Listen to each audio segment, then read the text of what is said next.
Bonjour. Oh là là, je fais n'importe quoi. Bon, alors, ce matin, on va tranquillement se faire des petits katas. Comme d'habitude, je mets mes filtres préférés. En gros, ceux qui ont été le plus complétés, comme ça on évite ceux qui auraient des problèmes d'ambiguïté ou ce genre de choses.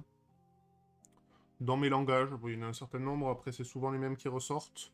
Et on va souvent les faire en JavaScript parce que c'est plus pratique dans la fenêtre qui nous est donnée. On va prendre que ceux qui ont été approuvés, pareil pour éviter des trucs difficiles à résoudre, on va dire. Et ceux que j'ai pas fini. Et je filtre pas sur la difficulté aujourd'hui. Comme on voit, on va faire quasiment que du 5Q, je pense. Parce que les prochains qui me restent à faire, les plus courants, ils sont plutôt en 5Q. On va commencer. Alors les primes, c'est pas ce que je préfère. On va voir ça. Alors, les nombres primes ne sont pas espacés régulièrement. Par exemple, entre 2 et 3, le gap est de 1. Entre 3 et 5, il est de 2. Entre 7 et 11, il est de 4. Ok, donc visiblement, on va considérer que les paires de prime consécutifs. Donc, un gap entre deux... un espacement entre deux primes et de longueur n. Pardon, je lis la phrase, je traduis après.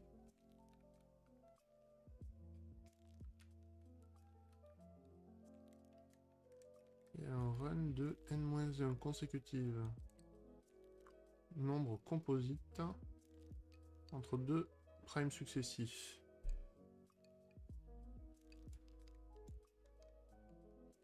Donc on va d'abord indiquer le gap qu'on cherche. On va ensuite indiquer le début de la recherche, inclus. Et la fin de la recherche, inclus. On n'ira pas au-dessus de 1 100 000. Ça veut dire qu'on doit pouvoir calculer les primes relativement facilement. J'aurais tendance à faire un crible d'Eratosthène dans tous les cas, mais...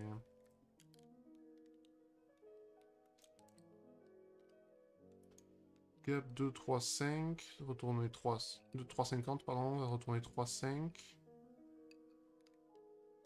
Donc on retourne la première paire pour lesquelles il y a le bon gap. Ok. Donc, conceptuellement,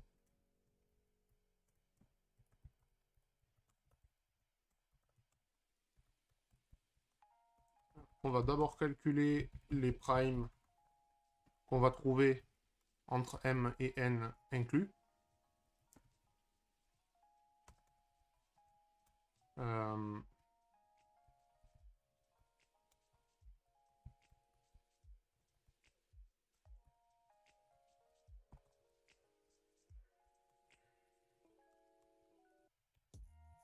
et ensuite, donc pour calculer les gaps, et on va retourner... On va retourner les primes qui composent le gap.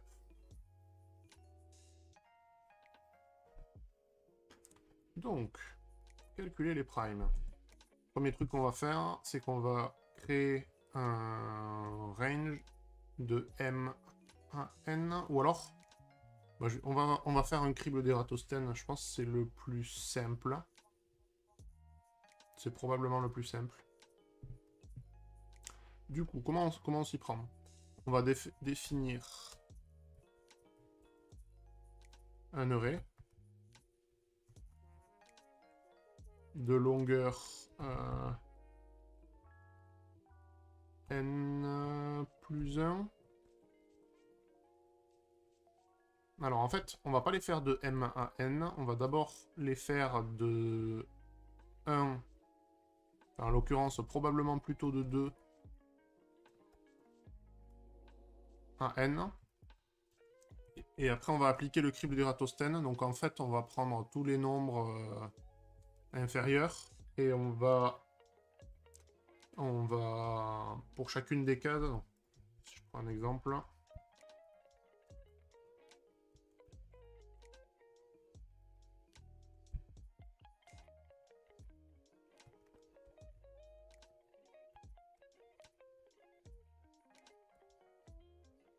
Alors c'est plutôt par des paires, hein, donc dans l'idée. Hein. Ah, on peut le faire avec une map. Donc, je reprends.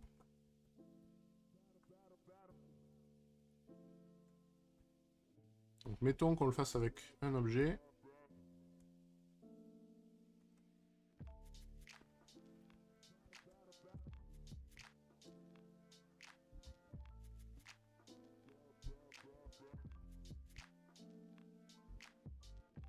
Bon, je vais le faire jusqu'à 5, ça suffira pour...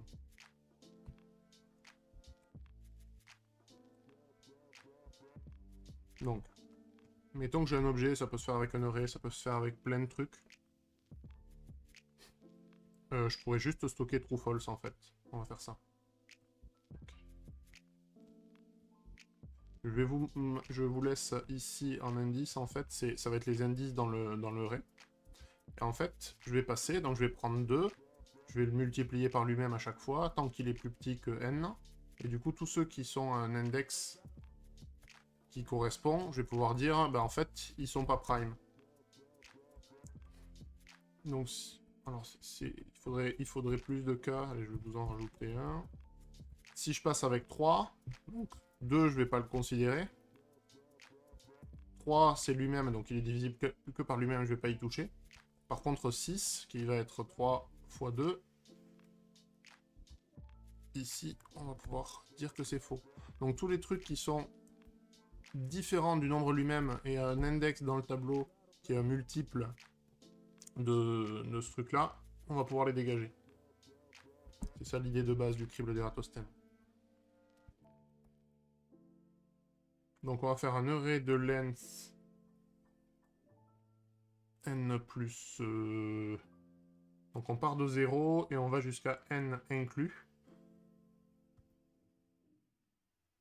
Si je dis pas de bêtises, ça va être du n plus 1. Et donc le array from, il prend un objet qui décrit le truc. Là, on ne spécifie que la longueur. Et ensuite, il prend une fonction qui prend l'élément courant du tableau dont on se fiche, l'index, et qui doit retourner la valeur de l'élément. Et du coup, là, on veut qu'il soit égal à i, en fait.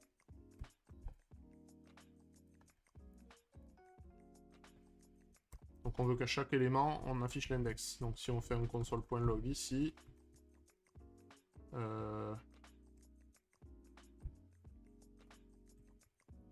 donc on va afficher n et on va afficher les numbers. Ok, donc si on fait ça, pour le premier 200, 110, j'ai fait une erreur de frappe quelque part. GTH. Oui, c'est n'importe quoi. Toujours pas. Ah oui, ça ne pourra pas marcher. Ok. Donc on voit bien, on a 110, on génère le tableau, ah dommage, probablement jusqu'à 110.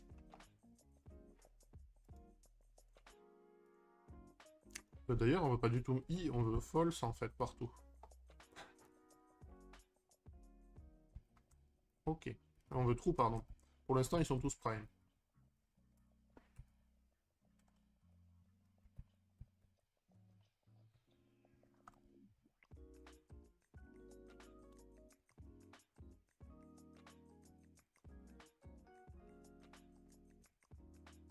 Bon, on sait que 0, 1 et 2 sont pas prime.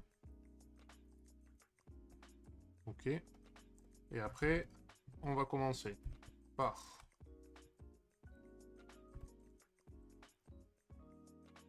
de i égale 2.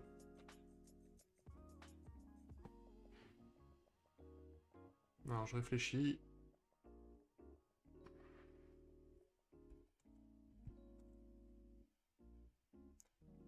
Strictement inférieur. Est-ce que c'est strictement inférieur ou égal? Bonjour les Daya. I++. Donc là, on va essayer d'itérer sur chacun. c'est i plus égale 2 du coup. Pardon, le diviseur, on va l'incrémenter de 1 et après on va reboucler à l'intérieur. Alors c'est pas... c'est un is prime. Alors je te refais l'énoncé en gros. Donc on a 3 nombres qui sont passés. On cherche à avoir les 2 premiers primes dans une fourchette de nombres qui forment un gap, donc qui ont un écart entre eux d'une certaine taille, qui va être g, le gap, ici. Donc je pars de m jusqu'à n, j'extrais que les primes, et je cherche ceux qui ont un gap entre eux. Du coup, je suis en train de faire un crible d'Eratosthène, qui est une des méthodes de calcul les plus rapides des primes. Là, on n'a qu'1 million d'éléments, donc ça devrait pas être trop violent. On va aller grosso modo jusqu'à 1 million. Et du coup, j'essaie de me rappeler de refaire un petit crible d'Eratosthène. Donc l'idée, c'est d'avoir la grille des nombres jusqu'à n, d'itérer, de passer dessus et d'aller mettre à false tous les multiples des diviseurs que je vais passer en revue. Et du coup, ceux qui resteront à true, ça sera mes primes.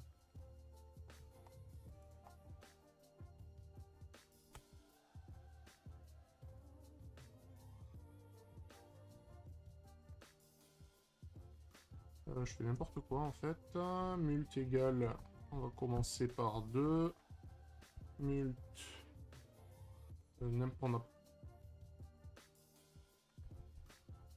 On veut surtout que divisor fois mult soit strict. Non, soit inférieur ou égal à divisor. Pardon, à n. Ok. Et donc dans ce cas-là, numbers de divisor fois mult.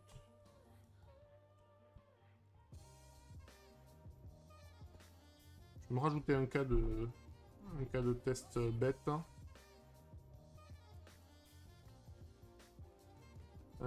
Donc je vais prendre un genre de 5 à... de 5 inclus à, on va dire, allez, à 20. Et on veut un gap de combien? Bon, on s'en fiche de 2, ça devrait faire 3, 5. Non, du tout. On va faire un gap de 4 et on va attendre 7, 11.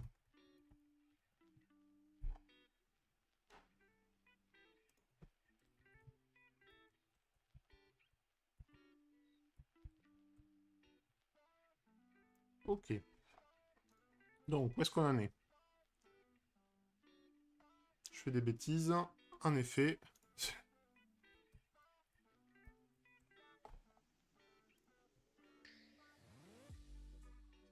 Alors, i n'est pas défini. Oui, le i++ ici, il va avoir du mal.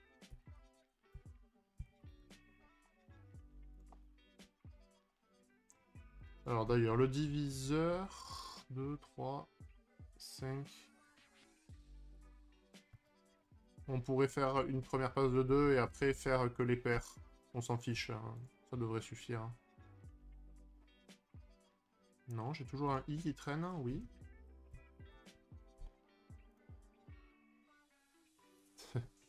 Bien vu. Donc, 0, 1, 2, c'est normal. Ils sont pas prime. 3 est prime. 5 est prime. 7 est prime. 11, 13. Ça a l'air pas mal. Ça m'a l'air pas mal. Donc du coup, qu'est-ce qu'il nous reste pour récupérer nos nombres prime ici? On a plusieurs choses à faire. Donc ici, numbers, on va les mapper. Donc pour chaque nombre, on ne s'intéresse qu'à l'index. On se fiche de la valeur de l'élément. On va les mapper sur i. On va les mapper sur i. Ah, ça m'embête, il faut que je garde les deux en fait.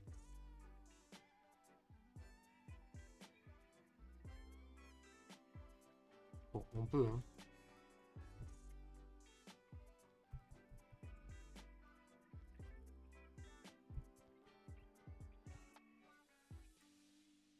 Et on va filtrer ceux qui sont pas dans numbers. Donc filter, pareil, on se fiche, on veut juste l'index. Et on veut que numbers de i.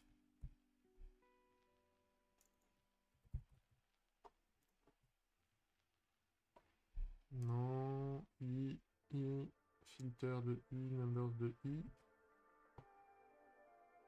Ah oui, non, il faut quand même un truc avant. Un underscore, ça ira très bien. Ok. Donc là, on a bien nos primes jusqu'à n. Et par contre, il faut aussi... On va passer à la ligne, ça sera un peu plus lisible.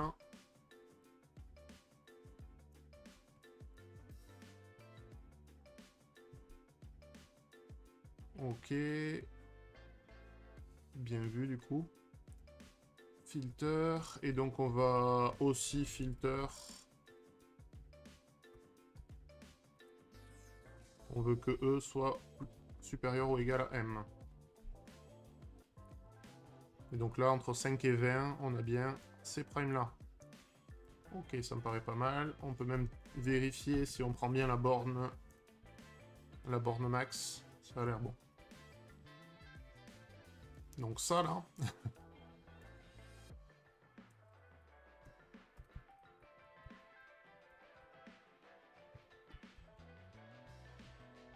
On va extraire ça à part.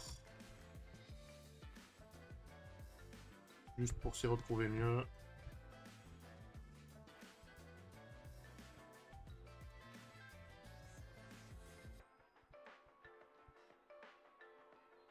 Qu'est-ce qui m'embête là? Fiche.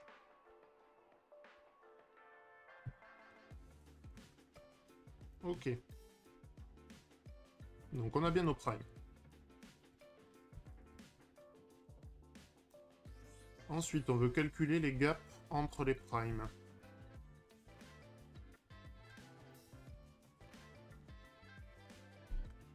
Donc, qu'est-ce qu'on pourrait faire? En gros, je pense que ça va être une réduction du primes.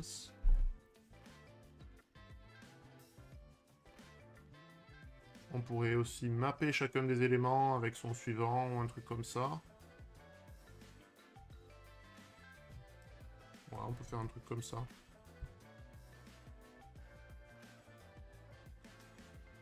Donc on va les mapper, mais on va en slicer un. Donc je vire le premier élément là. Donc on mappe l'élément E et l'index. Qu'est-ce qu'on va vouloir faire? On va vouloir calculer la différence entre E moins primes de I. Ça c'est le gap. Et on va stocker ça dans une structure qui va nous permettre de les récupérer facilement. Je pense que ça va être plus simple. Pourquoi virer le premier? C'est-à-dire... Ah, ici. Ah, c'est une bonne question. Donc, là, mettons que j'ai 3, 5, 7. C'est pas du tout... C'est un array plutôt. Pour calculer les gaps entre deux nombres, il va falloir que je les parcours 2 à 2. Du coup, ce que je me dis, c'est qu'en prenant cet array-là sans le premier élément, et en itérant sur celui-là, j'ai juste à faire celui-là moins celui-là, ça va faire 5 et 3, celui-là moins celui-là, 7 et 5. Et du coup, j'ai directement mes... Je le fais en colonne, en fait, et j'ai directement les paires 2 à 2. Dans d'autres langages, on fait ça souvent avec une méthode qu'on appelle zip, où on prend 2 tableaux en paramètres, et où on match les éléments 2 à 2. Donc là, je le fais de façon un peu trichée, en allant chercher dans mon tableau source en même temps que dans l'autre. C'est pratique, ça marche pas trop mal en général. Donc là ça c'est le gap. Mais par contre, j'ai envie de retourner une structure dans laquelle j'aurai les 3 nombres, parce que sinon je vais m'embêter après. Du coup, je peux retourner donc le plus petit d'abord, qui va être primes de i. Je peux retourner E en suivant, et le gap ensuite. Il faudra déconstruire à la fin, mais au moins j'ai toutes les variables dont j'ai besoin, et je pourrai trouver facilement la première qui match. Je ferai juste un find et ça ira très bien. Donc là, on va appeler ça WizGaps. On peut l'afficher d'ailleurs.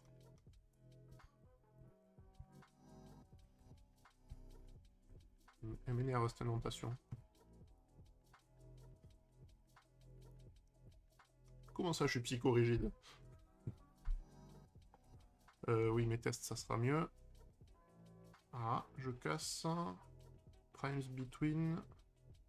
Oui, non, c'est pas ça. Il me manque un égal ici. Ok. Donc là, on voit bien que entre 5 et 7, j'ai un gap de 2. Entre 7 et 11, j'ai un gap de 4. 11 et 13, 2, 4 et 2.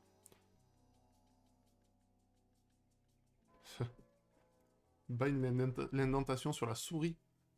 Non, moi, idéalement, j'essaie de m'en passer de la souris le plus possible. Mais... Ok, donc WizGaps, c'est pas mal. Et du coup, si on veut trouver les primes qui composent... Alors sinon, il faut qu'on retourne nul, ce qui tombe bien. Donc là, du coup, on veut notre WizGaps. .find. On veut que...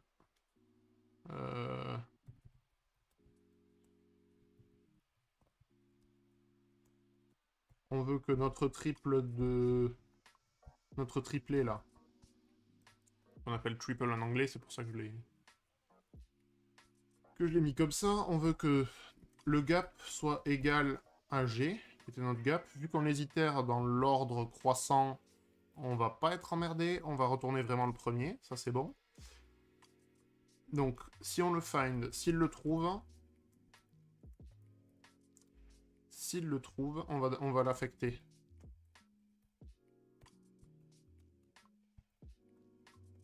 Et là, on va faire un return. Si triple est différent de nul, on va retourner triple. Un slice de 0,2. Et sinon, on va retourner nul. Je fais un attempt direct, mais... Donc ça sert plus trop. Ça, on peut le laisser.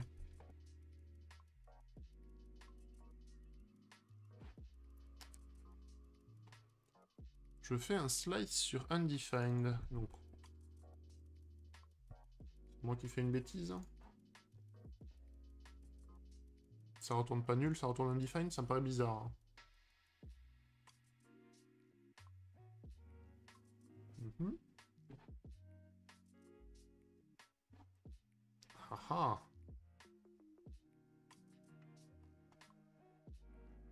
Timed out. Quoi? Donc, si on veut optimiser ça, une des options, c'est d'optimiser le primes between. Je m'explique. Ça, là, on itère en augmentant de 1 à chaque fois, mais en fait, une fois qu'on a passé 2, on peut le faire en itérant de 2 à chaque fois. Parce qu'on sait que tous les nombres pairs, de toute façon, ils seront pas prime. Donc ça, c'est une option d'optimisation. Par contre, ça va nous faire gagner que la moitié des cycles. Donc en termes de grand nombre, c'est pas particulièrement... Ça va pas faire changer la complexité de l'algorithme, en fait. On va gagner un petit peu de temps. Potentiellement, il va s'exécuter 2 fois plus vite parce qu'on va passer 2 fois moins de boucles. Mais c'est pas ça qui va nous faire gagner énormément. Le crible d'Eratosthène est quand même censé être sacrément puissant pour ça, parce qu'il évite plein d'opérations.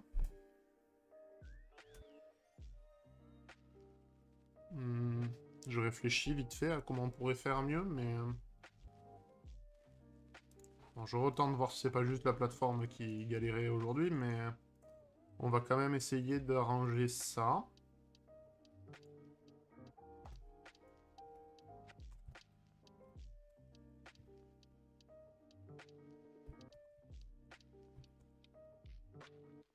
Non.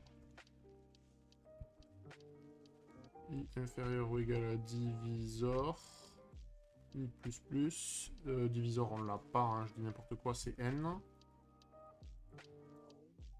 On va faire la même chose.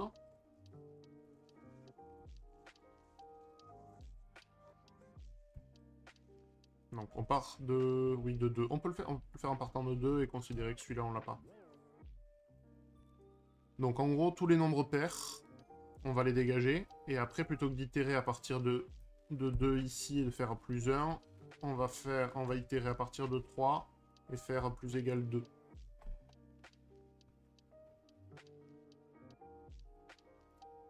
Alors, sinon, let i égale 1... Ouais, ben c'est ce que je fais, mais je le fais à partir de 3. Parce que si je le fais avec 1, je vais directement enlever tous les nombres de mon tableau. Et du coup, il faut le faire partir à 3. Mais oui, c'était bien ce que j'avais en tête. Mais je suis obligé de faire une première passe d'itération pour virer tous les pairs. Ah, c'est trop long encore.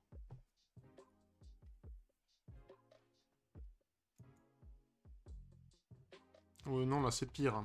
C'est pire que trop long. On n'a plus le bon résultat.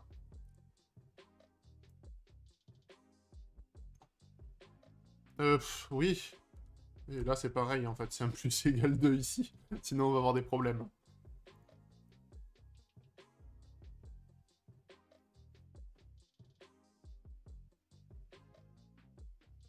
Aïe, aïe, aïe. On est encore trop lent, hein.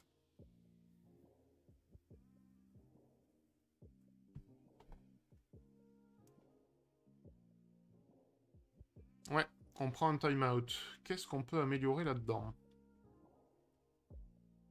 Bon, alors ça, tous ces trucs-là, en fait, c'est pas long, hein. On fait juste un map, donc, et sur la liste des primes, c'est tout petit. Tous ces trucs-là, c'est tout petit, on s'en fiche. Sinon, map et filter imode 2 égale 0. Et en fait, c'est ce qu'on fait là. Sauf que plutôt que de calculer un modulo pour chaque index, on va directement mettre au bon index la valeur faux. On s'évite les calculs des modulos, et normalement c'est beaucoup plus performant le crible d'Eratosthène qu'on a ici. Après, on peut complètement tricher. On peut complètement tricher. Si on veut pas s'embêter, sachant qu'on sait qu'on a une borne fixe ici, que n sera toujours plus petit que ça, on peut calculer tous les primes une fois pour toutes. On va faire ça.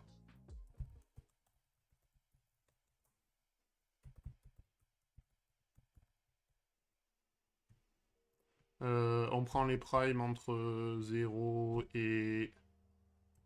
ça, là. Et là, on n'appelle plus primes between, on appelle all primes.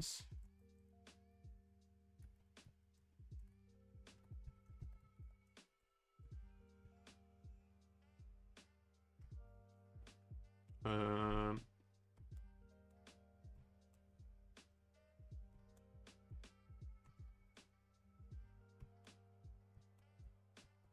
Okay. Du coup, qu'est-ce qu'on fait là? Donc, on les calcule une bonne fois pour toutes pour l'ensemble des tests qui vont s'exécuter. Vu qu'on sait qu'on dépassera pas cette borne-là, ben, on a à le calculer qu'une fois, et du coup, ça évite d'appeler ça à chaque test. Qu'on les stocke de façon figée, on passe qu'une fois, et après, on ne fait que filtrer nos primes qu'on a ici. Et je pense que ça devrait le faire, du coup. Si je fais pas d'erreur de frappe ou de trucs comme ça. Const primes, all primes. Ah non, c'est le primes between qui est défini après. Je suppose.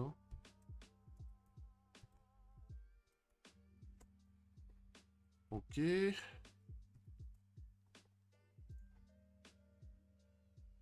Donc, le test s'exécute. Et la soumission du sujet aussi. Ok. Bon, là, c'est le fait qu'ils nous disent pas que ça... Ils nous disent que ça ira pas au-dessus de ce nombre-là, hein, qui m'a guidé sur cette piste-là. C'est que du coup, on peut les calculer une bonne fois pour toutes.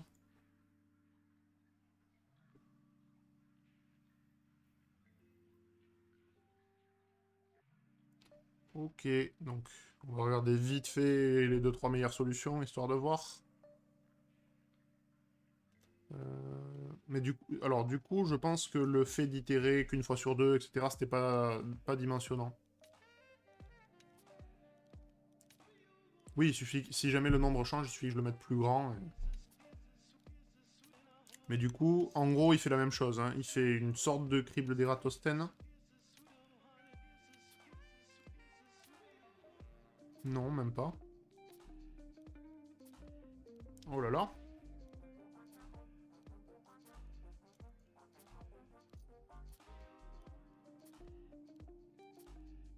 Lui, il s'arrête au premier qui trouve, c'est ça? On dirait. Ah, c'est marrant.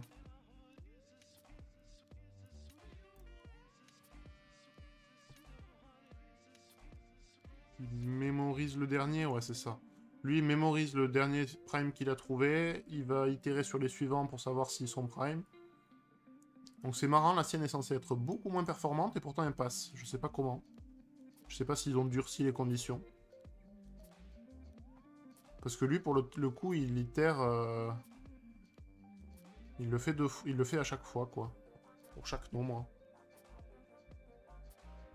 Je sais pas comment ça a pu passer, ça. Peut-être... Des fois, il rajoute des tests s'il estime que c'est trop facile après coup, des trucs comme ça. Bon, lui, il a une méthode isPrime. Après, il fait le gap. C'est marrant, ils ont pas eu besoin d'optimiser comme j'ai dû le faire. Bon, et après, il y a des trucs plus compliqués, plus... Ok. Allez, on va s'en faire un petit de plus de ce niveau-là. Best Travel.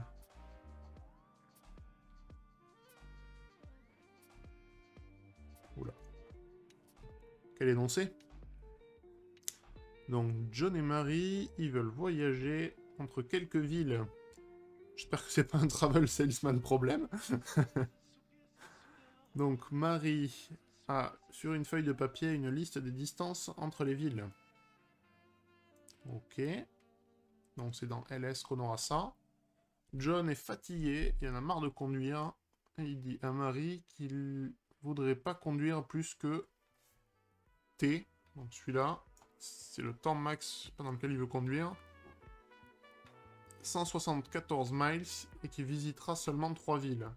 Il vient d'en trouver 3 consécutifs qui matchent. Quelle distance? Et du coup, de quelle ville ils vont choisir telle que la somme des distances soit la plus grande? Ah.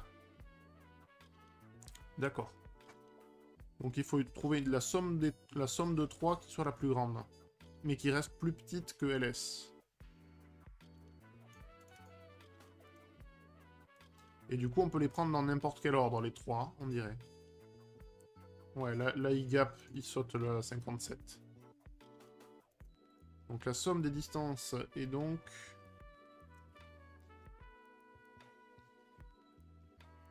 la plus grande somme possible qui a une limite de 174. Et donc 173. Et la distance des 3 villes correspondantes, blablabla, blablabla. Ok.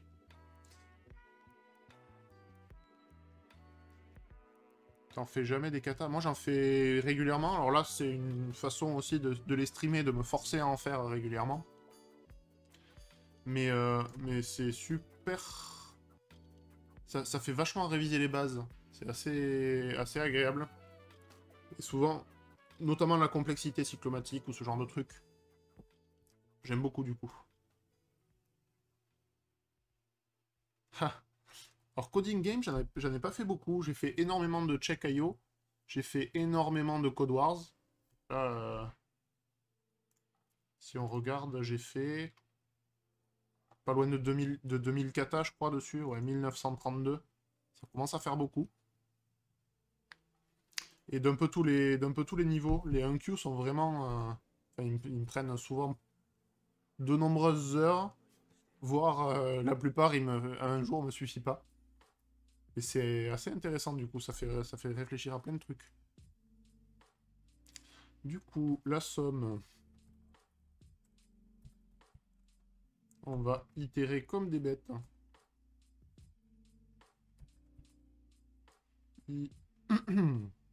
strictement inférieur à ls.length i++. Et on va faire strictement la même chose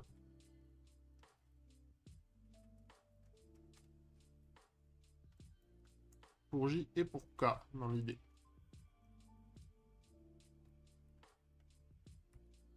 Par contre, j plus 1,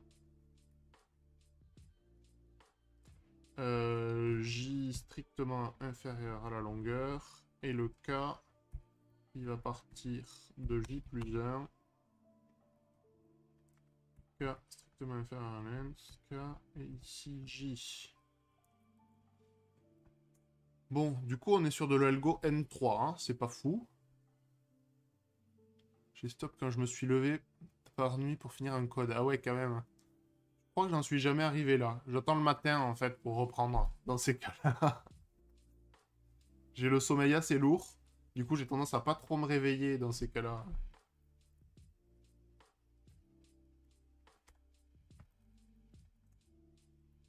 Alors.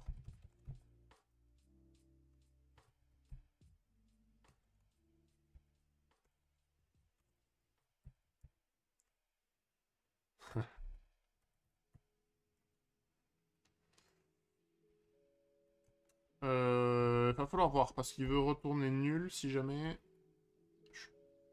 Hmm. On va voir. Donc la somme, c'est ls de i plus ls de j plus ls de k.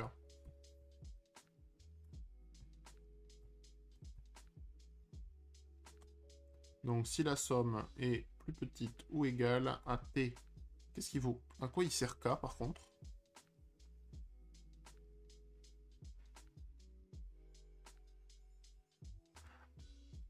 Oh oh. D'accord. Ah, mais c'est pas du tout pareil. C'est pas du tout pareil. Parce que ça, on va le faire n fois. Ok, on reprend.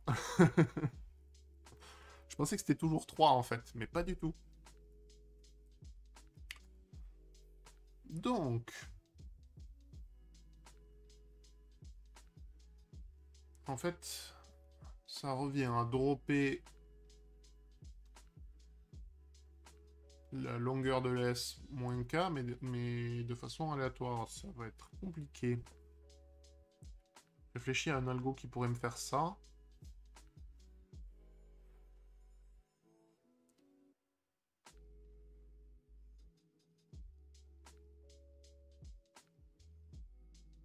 Non, je veux des tuples de K éléments de ma liste.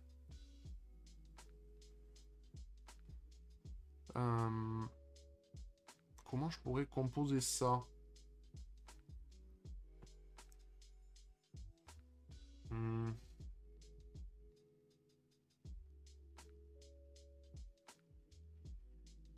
C'est pas si évident hein, d'en prendre 3.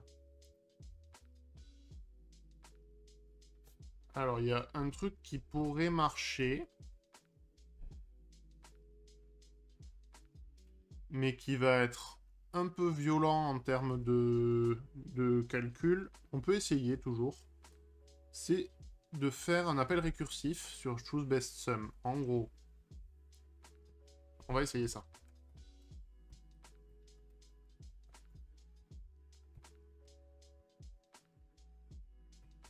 Mais en gros, je vais faire un ls slicé ou un truc comme ça. En gros, je vais prendre chacun des éléments de ls, je vais l'enlever de ls, et je vais récurser, faire une récursion avec k plus petit de 1. Donc on pourrait faire un truc comme ça. Je pense qu'en termes de perf, ça va être catastrophique, mais je sais pas si ça va avoir une incidence. Je pense pas qu'ils vont en mettre énormément dedans. Donc il se pourrait que ça marche. Donc si on faisait ça, en fait, il faudrait que if k égale à 1, qui pourrait être notre cas d'arrêt. Du coup, on returnerait ls.filter Donc qu'est-ce que je veux retourner? Je veux retourner une liste. Hein.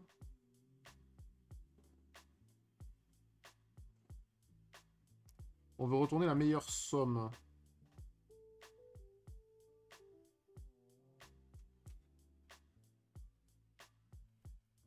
Donc ce qu'on va retourner ici, c'est un mat.max dans tous les cas. Donc ça, c'est le cas, je ne prends qu'un élément. Du coup, de ls.filter. Donc on prend tous nos nombres, on filtre ceux qui sont plus petits que, que t.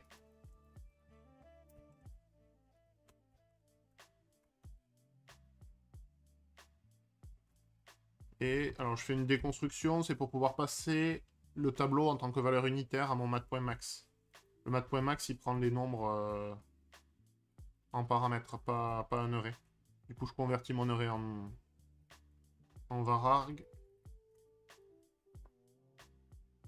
Donc, on va faire un choose_best_sum ici. Ouais.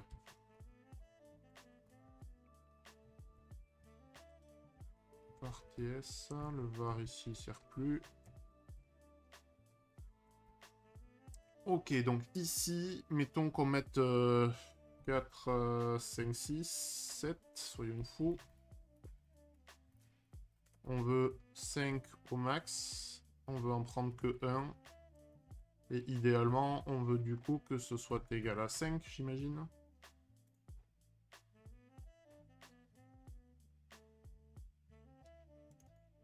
Ok, donc le premier est passé, vu qu'on plante sur le second.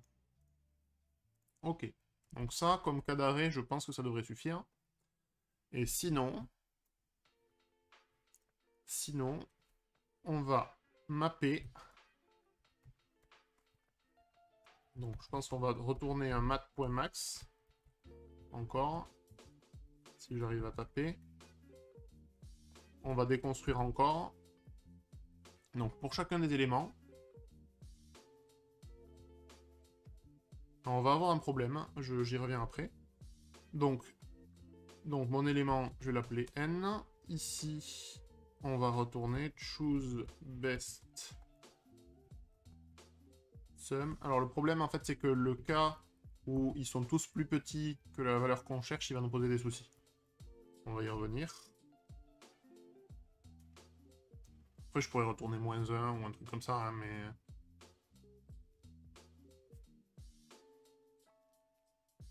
Je sais pas ce qu'il retourne mat.max tout court, il va faire un undefined je pense, ou un truc comme ça. Mat.max sans lui passer de paramètres. Ça doit être un truc dans le genre. Donc, on va appeler récursivement notre choose_best_sum. Ici, on va lui passer t-n. Donc, on va considérer qu'on a pris la valeur, et donc que la valeur qu'on autorise à prendre, c'est la valeur initiale moins ce nombre-là. Le nombre d'itérations, on va pouvoir le décrémenter de 1, parce qu'on a pris un élément. Et ici, il faut qu'on remove l'élément i. Alors, je pense que le splice, il le coupe. On va prendre l'index quand même. Et ici, on va juste faire un slice, puis un splice. Je crois que c'est i et 1 pour dire le nombre d'éléments qu'on supprime dessus. J'espère que ça retourne le array en lui-même. On va voir ça.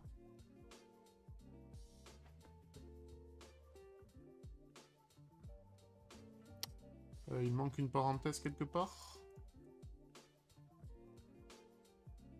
Là, c'est notre choose_best_sum. Ça, c'est le map. Il manque la fermeture du suivant. Ah!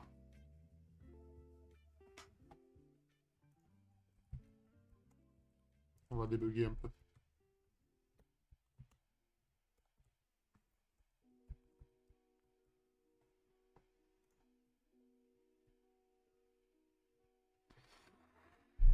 Alors, le premier, on n'y passe qu'une fois. C'est normal.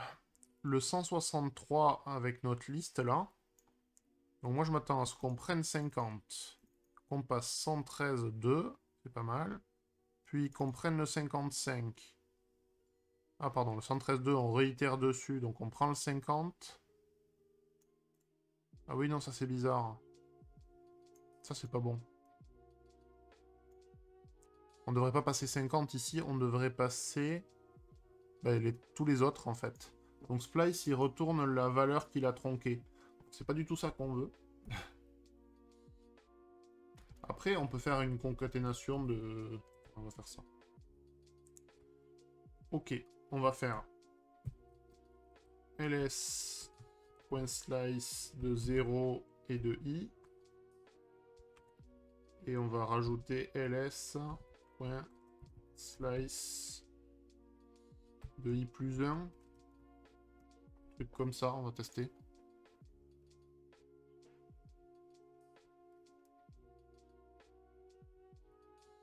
Donc là, j'ai 50, 55 machin, j'enlève le 50, du coup je lui passe bien les 4 autres. Donc ça a l'air bon. Du coup, ici, je reprends le 55 et je lui passe les 3 autres. Puis je prends le 56, ok. Donc ça a l'air bon, dans le principe.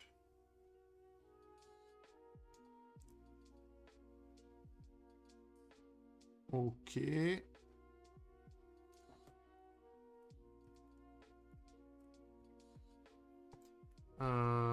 Ok. Pourquoi on ne trouve pas la bonne solution? Par contre, ça c'est une autre question.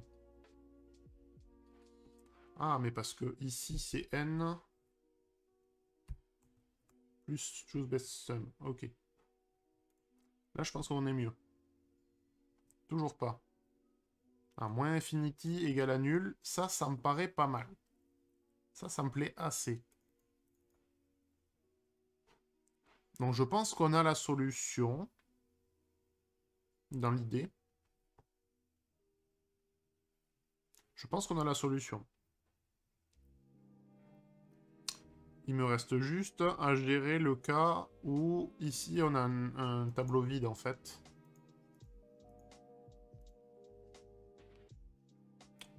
Comment on va pouvoir s'y prendre?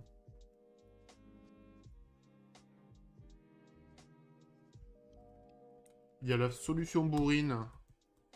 On va pouvoir faire un truc comme ça. Non, le moins infinity, il n'est pas pris...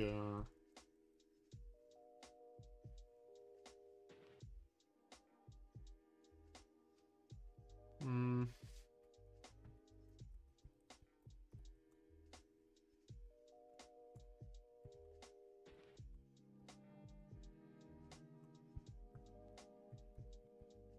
On peut faire un truc comme ça, hein.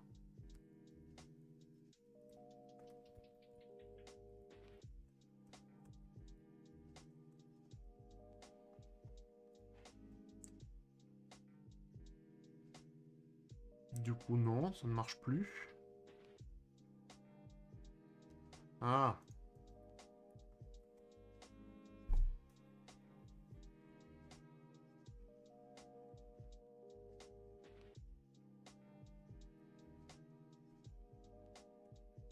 Il nous embête ce cas de... Ce cas d'arrêt. Je réfléchis. Donc une façon, ça serait d'extraire tout ce qu'on fait là, toute la récursion qu'on fait là dans une fonction à part, et après de tester si on a un moins infinity pour retourner nul. Parce que si je le fais ici, il va être pris en compte par les appelants ici, et du coup ça va faire un n plus nul, et du coup ça va faire des trucs bizarres. Je préfère garder le infinity jusqu'à la dernière itération en fait. Je pense que c'est ce qu'on va devoir faire.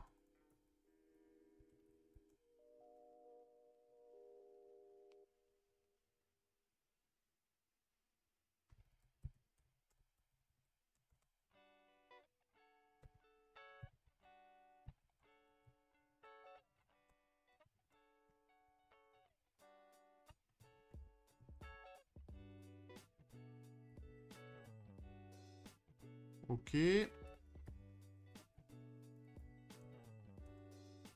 Ça, du coup, ça passe ici.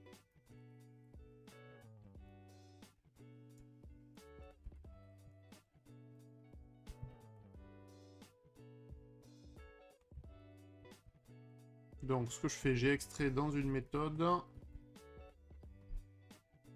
J'ai extrait dans une méthode à l'intérieur que j'appelle une bonne fois pour toutes. Et qui fait la récursion sur elle-même. Et qui du coup va me retourner moins infinity si jamais il n'y avait pas de valeur. Et du coup, ça devrait mieux se passer. Toujours pas. Ah. On a un cas d'arrêt aussi. If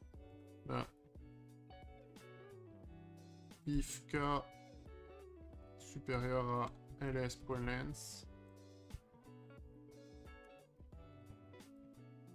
Donc ce cas-là, on peut le traiter à part. Est-ce que ça passe tout ça? Je suis pas sûr. Hein. Non.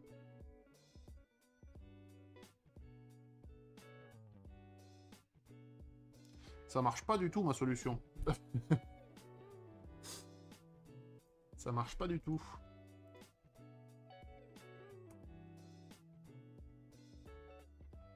Je pense qu'il y a ce problème-là, en fait.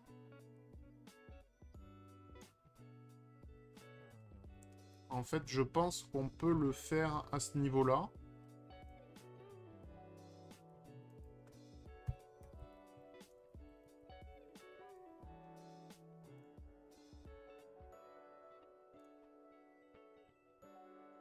Ah, si proche. Aïe, aïe, aïe. On va essayer de voir quel est le cas qui nous pose problème. Pour voir ce qu'il a de spécial. Donc ils sont tous passés sauf un, hein, pour info. Pourquoi il me le fait 50 milliards de log là? Il me reste un console.log quelque part? Non. J'ai que celui-là. On a l'ensemble de ceux qui sont passés, c'est ça? Oh, quel enfer. Du coup, pour savoir lequel a merdé, ça va être infernal.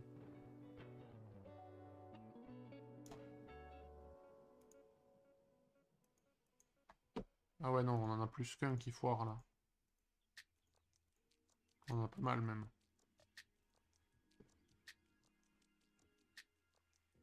Il en fait un sacré paquet de tests. On est d'accord que c'est pas ceux-là qui ont foiré. Non, ça c'est bon.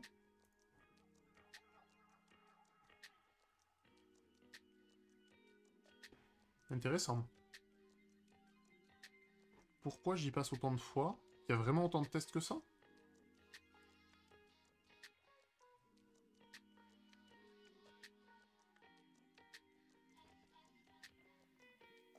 Donc on en a... Non, c'est ça, on en a passé 10, on en a fail 1. Visiblement, c'est dans les basic tests, mais alors pour savoir lequel...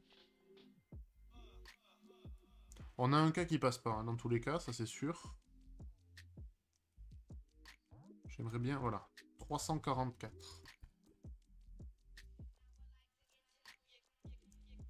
Ok. Donc on retourne 344 alors qu'on devrait retourner nul, visiblement.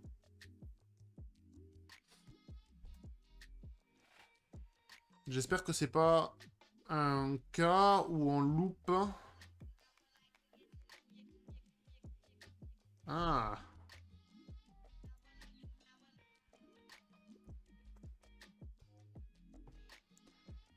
Ou t'es strictement négatif.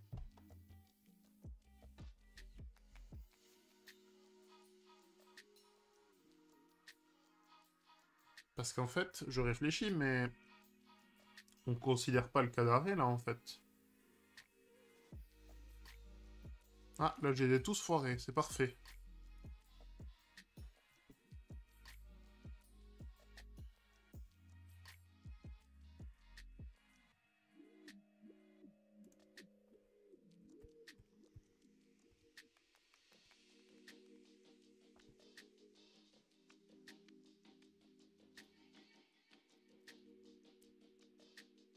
En fait, je voulais filtrer ceux qui seraient plus grands que le nombre, parce qu'en fait, je m'aperçois que je le fais pas, là, je crois pas. Non, c'est même sûr. Ah si, on le fait ici.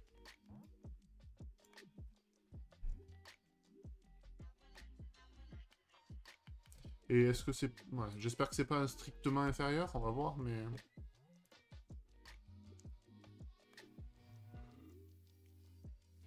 Je sais pas si c'est inclusif ou exclusif. Visiblement, c'est pas ça. On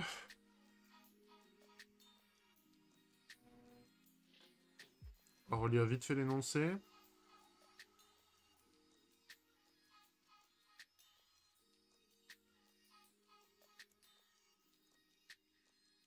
Il peut pas en visiter moins, hein, visiblement, parce que sinon...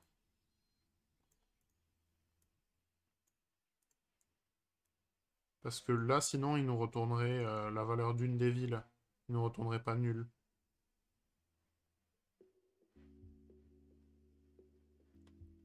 Alors, la fonction return the best.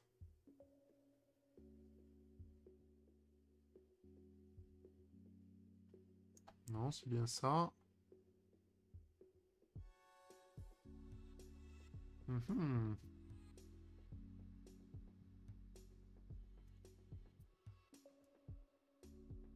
Ah, tous les nombres sont positifs. La liste a au moins un élément.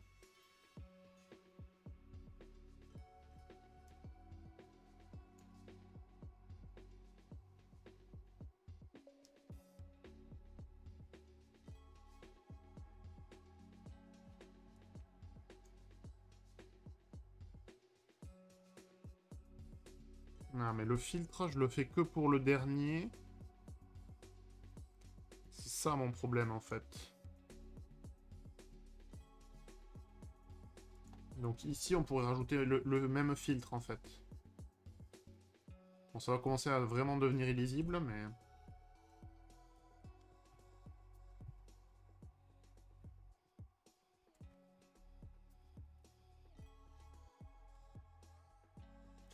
Ok, donc on veut filtrer... Ceux dont t-n vont être supérieurs ou égal à 0, c'est ça?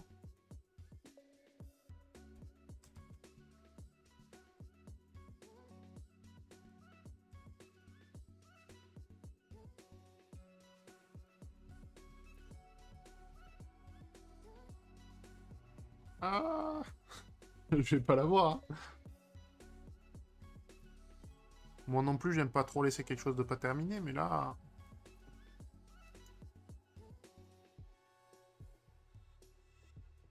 J'ai du mal à voir, en fait, quel est le cas d'erreur, quel est le cas d'arrêt. C'est pas celui-là, visiblement, donc...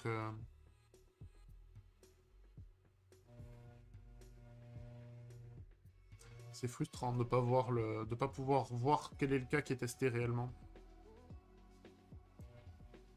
Ce qui me fait une bouillie de log. Il a... il a n tests dans le même truc. Je crois que c'est bien d'avoir des assertions séparées pour chaque test. Notamment. Sinon, vous savez plus retrouver vos petits. Alors, dans les langages habituels, on a quand même de quoi débugger et mettre un point d'arrêt et s'arrêter au bon endroit, mais... Bon, mais tant pis, je crois que ça sera pour une prochaine fois. J'ai pas le... On y est presque, hein, mais... T-n supérieur ou égal à 0.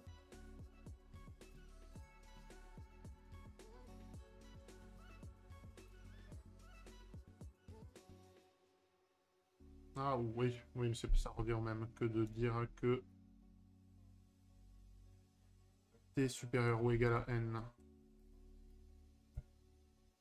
Ou n inférieur ou égal à t pour garder le même que tout à l'heure. Hein.